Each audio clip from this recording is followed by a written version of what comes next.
The mayor of Kitimat in northern BC is bracing for U.S. tariffs. There's concern, but not panicking. On Monday, U.S. President Donald Trump signed an executive order imposing 25% tariffs on steel and aluminum imports starting March 12.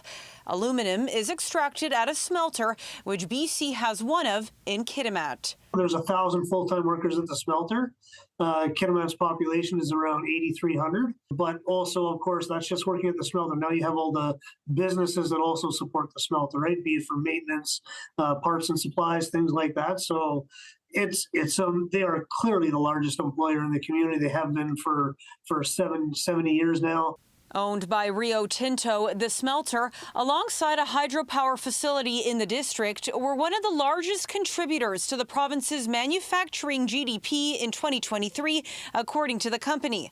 On Monday, BC's premier said he's confident Rio Tinto could get its aluminum to other markets. Rio Tinto and Teck and others are forced into looking for other partners potentially, or just selling their aluminum at a higher price to Americans.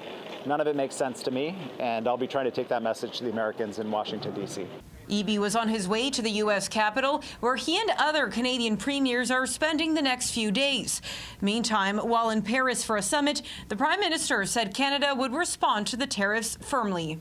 We will work with the American administration and highlight that imports of Canadian steel and aluminum create thousands, if not millions, of jobs and support families across the United States. Trump imposed 10% tariffs on aluminum during his first term. Kitimat's mayor says layoffs were avoided that time. He's hopeful for the same this time. My best outcome, of course, is that the tariffs are released and everything goes back to normal, or if they do stay in, that Rio Tinto is able to keep production going and find another customer. Aside from these tariffs on steel and aluminum, Canada still faces tariffs on all goods entering the U.S. They were supposed to go into effect last week until Trump agreed to a 30-day pause. In Vancouver, Monika Gul, City News.